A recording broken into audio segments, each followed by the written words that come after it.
Good afternoon, everyone, and thank you for being there for this great panel to come with our three speakers today.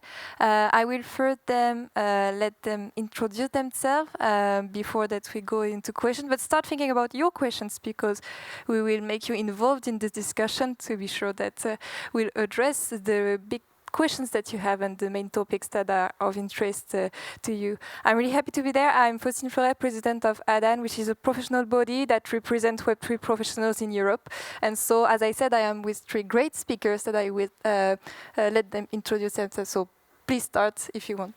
So, hi, good afternoon. I think we can go right until then. Sandip Wadje here. I'm based in London. I work with BNP Paribas. I'm focused on emerging technology risks. As a part of that, I look into cloud AI, digital assets, and threat intelligence.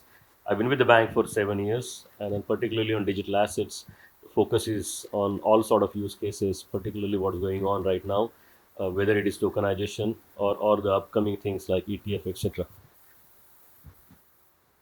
Hi there, my name is Simone Maini. I'm the CEO of Elliptic, and we pioneered blockchain analytics 11 years ago, which means that we have built a really large identity graph in crypto to help our customers that range from crypto natives to traditional banks, payments institutions, and stablecoin issuers understand when they might be exposed to money laundering risks in cryptocurrencies. Navin, Gupta, CEO of Crystal Intelligence. Amsterdam is our home. We are a European Union company.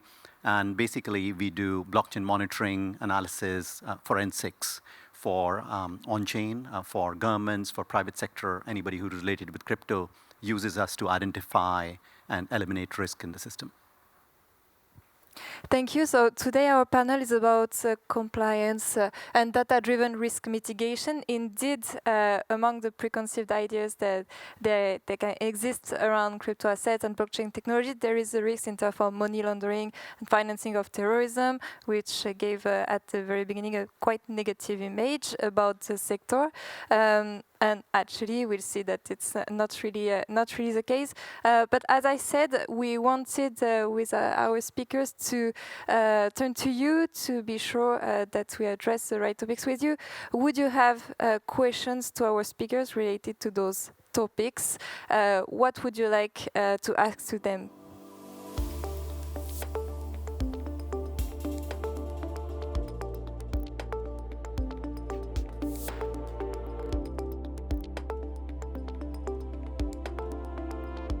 It's a challenge, you're absolutely right. And it's something that we get a lot of inbound feedback from. Institutions really do want to participate in this space, but they need to know who else is participating in that liquidity pool.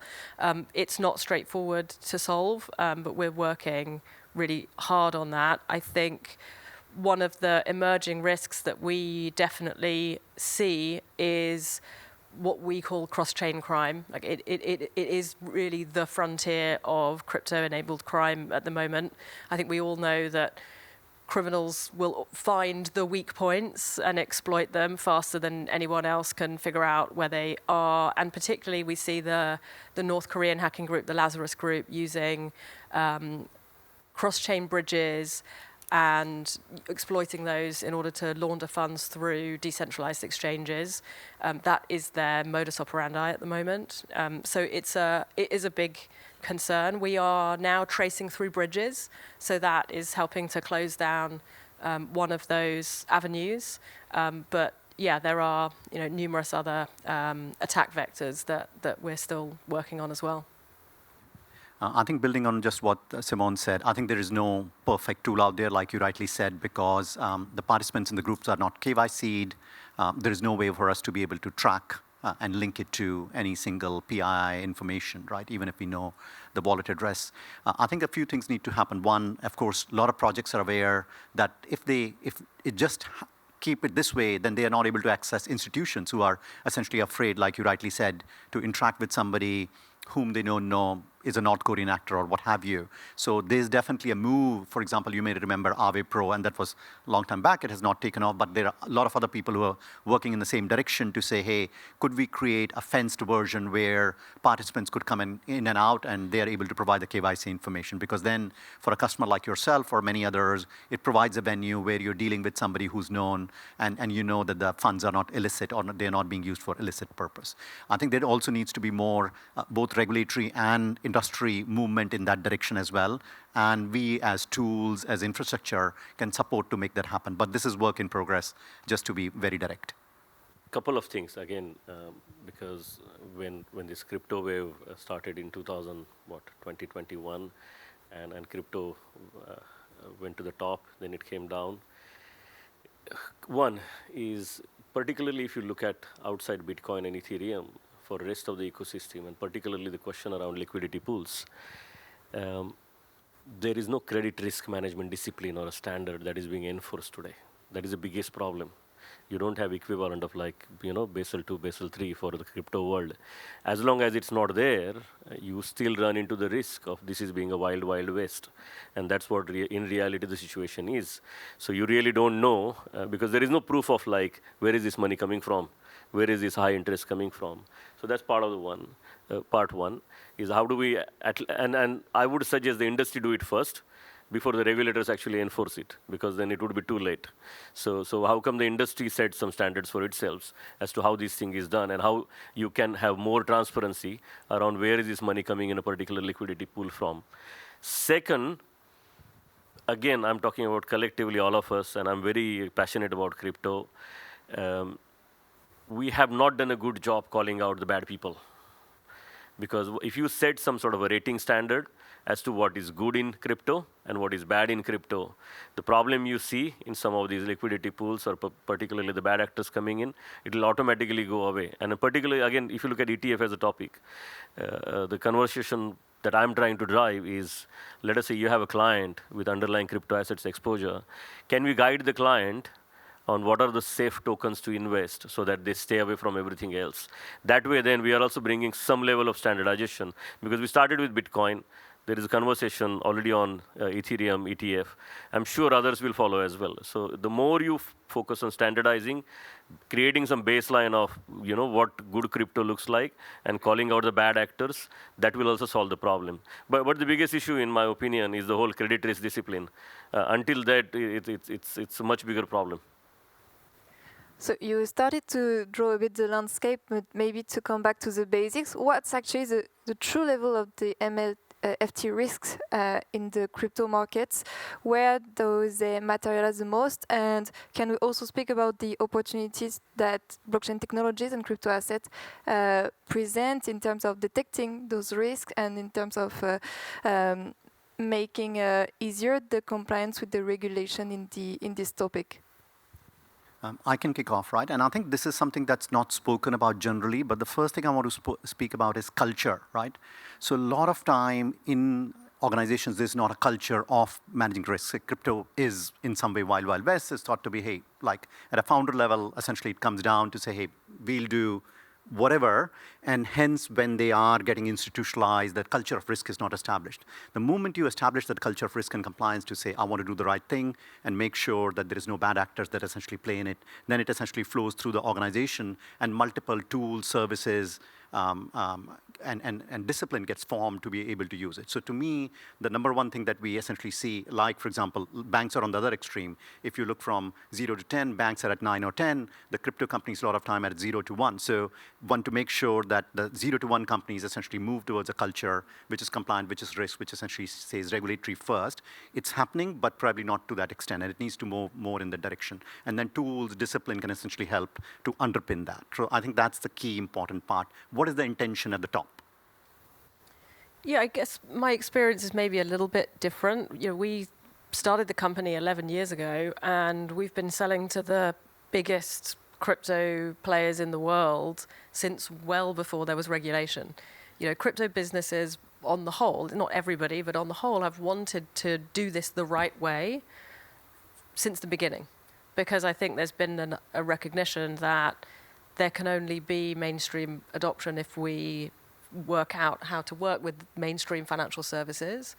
I think one of the other vectors of that has been, even without regulation, the banks provide some sort of quasi-regulation, right? You cannot have a relationship with a bank unless you are meeting the standards of the bank, and that by default flows all the way through the crypto industry. And so I think for us, we invest a lot of our time in working with and educating those inside the banks, and be good to hear from Sandip on this, but I think that has been a frontier where we've spent a lot of time helping folks there understand that the transparency and traceability of the blockchain is a feature, it's not a bug.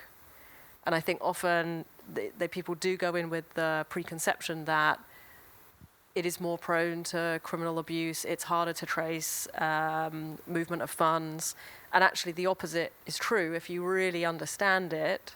And this is where, we do invest a lot of time with compliance teams to help them understand. It feels a bit scary because it's different, but it's actually really powerful, and you turn that challenge into actually an opportunity.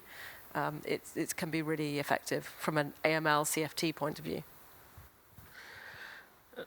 It started as like executive education exercise. First is like if you look at from banking perspective, the first question that will get asked in executive conversation: why should we touch this risky business? It sounds risky. There is a bad, essentially, media coverage associated with this particular industry. So you need to then get into basics as to why particularly, for example, certain set of demographics is still crypto savvy, they still want to do it, and it's a segment of population that you want to engage. So if you don't provide services to them, someone else will. So the first question is get the whole why this thing is happening, why it is essential to stay in, probably have some sort of a link with this business. And then the second thing is giving that confidence that this could be done in a secure and compliant manner. So then, as they said, in terms of, yes, we have tools at disposal to address this. That is the biggest gray area right now, because if you look at the blockchain technology, the smart contracts, how smart contracts can be managed, the legality of smart contract in different jurisdictions, because that also then there are questions when projects go for approval. How compliant are we in terms of how it is perceived in a particular jurisdiction, and then kind of breaking it down, whether it is custody-related risk, whether it is crypto data, how the crypto data can be consumed by different teams, because those who are probably not well exposed to the banking world, we use the term control functions. Control functions is risk, compliance, and legal. And imagine all the three control functions have a fragmented view or a different view. That's it. You're not able to then, because the management is going to lean to control function, saying, what do you think? And imagine now three different stakeholders having a three different perspectives on the same technology. So it's a lot about executive education as well, and getting those control function owners to have the same view as to how blockchain technology, how the underlying data can be used to achieve compliance. So it's a journey, and I think we all have to do that effort. You had this point, and actually that was something you jumped in, but you were saying that in terms of institutionalization or structuration of crypto asset market, you have to comply with some security standards, some regulations. So do you think that finally the implementation of regulations like crypto asset service providers, which will need to apply the European frameworks in terms of anti-money laundering, the fact that we need to apply the travel rule, is it finally at the end positive, and how do your clients, how do banks and the partners prepare to those regulatory waves in Europe and actually in other parts of the world? So this has come up in quite some time back. This has come up in conversations. If not, again, I'm happy to cover. If you look at the regulatory drivers, I'm sorry to say this, but the regulator in the US, they don't care so much about client safety. They care more about how can I enforce sanctions and how can I trace the money and how North Korea doesn't benefit from it. So then their focus is sanctions enforcement. How do we enforce sanctions? If you look at what's going on in the UK, the FCA has been super clear. We want to protect the customers. We want to make sure that vulnerable population is protected from some of these, advertisements, etc. So the regulatory drivers have been different in different parts of the world. And the KYC AML is just one part of it. What we are missing is MiFID II of crypto. Because until you have that standard where you can actually prove that there is no pump and dump happening, we got an issue here. Because you can clearly see the stock market is going this way, and then crypto market is like, this doesn't add up. So I think we need, again, more collaboration between the data providers, but also some sort of a clear standard where you're able to say, how do we prevent market abuse? How do we prevent insider abuse? Those areas, I think crypto is still far off. Don't you think that the EU regulation MiCA is a MiFID II regulation for crypto? It creates that framework, but the insider trading is still an issue, right? Okay. I think one main point I just want to jump in. Crypto inherently is a global product, right? So yes, I think MiCA is a good start, but adoption very quickly across the globe is the key, because otherwise sometimes there could be regulatory arbitrage, right? Like somebody may say, hey, you know what, I can operate this in a different country, right? And we as data providers, we as people who are chasing bad things are able to bring that decision to the regulator in that particular country. But if there is no laws in that particular country to kind of get them, like a lot of people go in lighter jurisdictions to essentially take regulatory arbitrage. So clearly there is a global, let's say, movement that is required, at least among the big G7, G20 countries, to move in that direction. We can support, we, of course, provide advocacy, we can provide the data, we can work together, but there is more work need to be done on a cross-border basis on policy level. I think being 24/7 infrastructure is also an issue. True. Because this is something regulators are not used to. Because crypto is kind of like 24/7, 365 days a year, it's continuously active, and they're not used to, regulating that kind of activity. Sorry, go ahead. I think one of the main effects we're seeing of MiCA so far is that obviously it requires compliance with regulation. Who are the best people in the world at compliance with regulation? Banks. Like, they know how to do that better than anyone. They are better resourced than anyone else in the world at doing it. It is almost an unfair competitive advantage against crypto native firms. And I think that's why we're starting to see some of the big banks in Europe really now stepping up. And they're innovating in tokenization, but they're also going beyond that. We're seeing custody being offered for crypto assets. We're starting to see the private wealth units looking really seriously at how do we onboard some of these, wealthy crypto clients, where before they were too uncomfortable with what's the source of wealth, and now they feel like they have a framework, and there is an opportunity for them to move faster with more clarity. And ETFs will push more in that direction. As you have more and more ETFs, banks are biggest distributors of wealth management products. Like Sandip said, hey, now it's directly at the bottom line level, right? It creates positive P&L for the bank to introduce, for example, in US it's already there, so that the distribution revenue forces more education, forces more products, and that's a cycle that essentially takes off, right? Hopefully it's that. There still need to be like that executive education. I'm telling you, for example, simple conversation like this asset can be fractionalized. There is a bigger advantage doing this, when it goes live in a secondary market. Or for example, in terms of risk analytics, stress testing, you can do it so much more efficiently using blockchain technology. And these are the conversations that need to happen as well.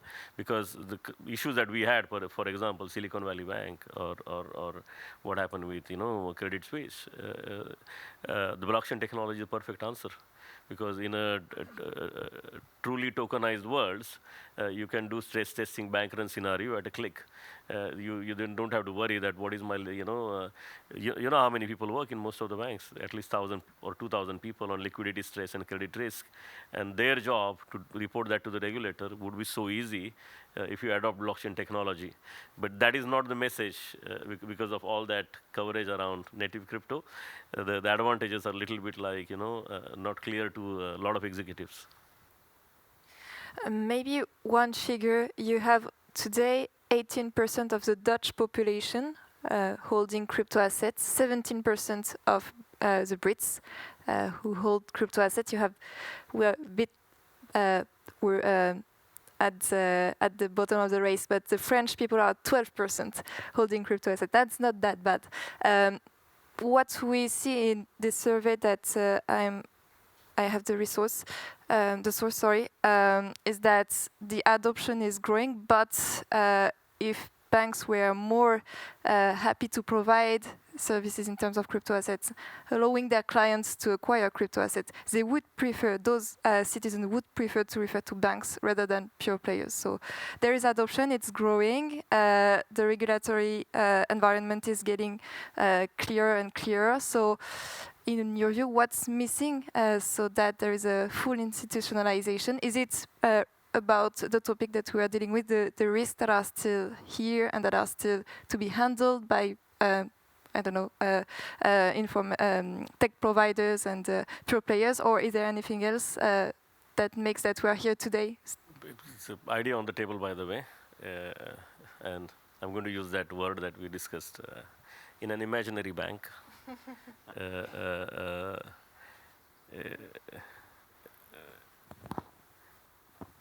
How do you figure out how much money your retail banking customers are sending to crypto exchanges? That number would be very useful, right? Because then you can make a business case how to keep that money inside the bank. So then had to essentially be a combination of CipherTrace and MasterCard to get that number, and that number was very useful.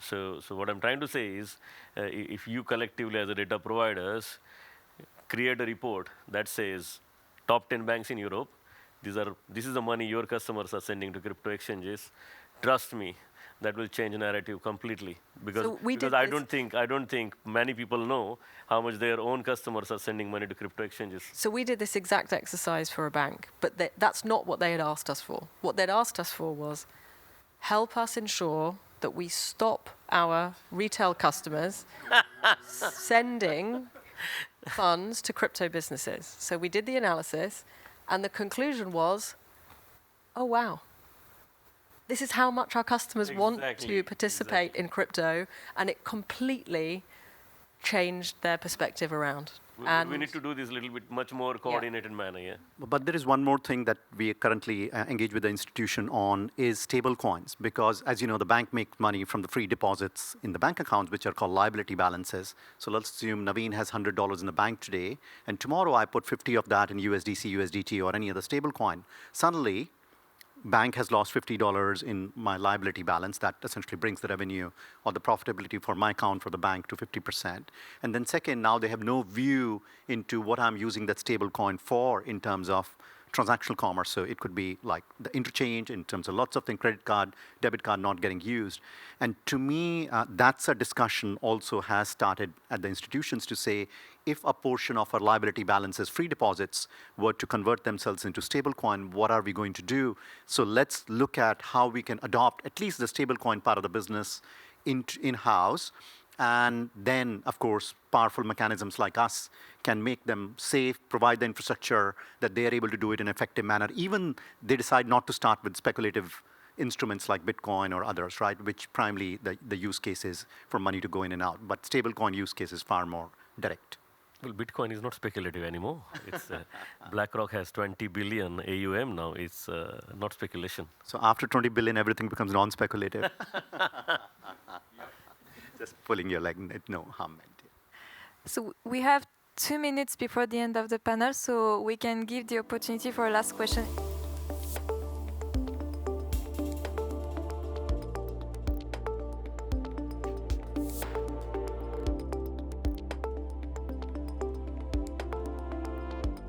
So firstly, technology solves for it today, right? So today, standard technology stack is available that essentially allows you to code on blockchain or otherwise the level of privacy that you would want. Permission, non-permission, hybrid, XYZ, right? The key thing is, like, for example, you could have a dark pool, I mean, which a lot of institutions, and a dark pool, a lot of people think negatively, but just between known institutions, you're essentially trading, right? Let's assume that institutions are 15, and you could use blockchain to essentially remove the reconciliation, settlement, and all the risks that get associated. And in fact, it's highly effective in the known actors, right? Because in the known actors, you know whom you're trading with, and there is no mistrust between a new person essentially coming in, right?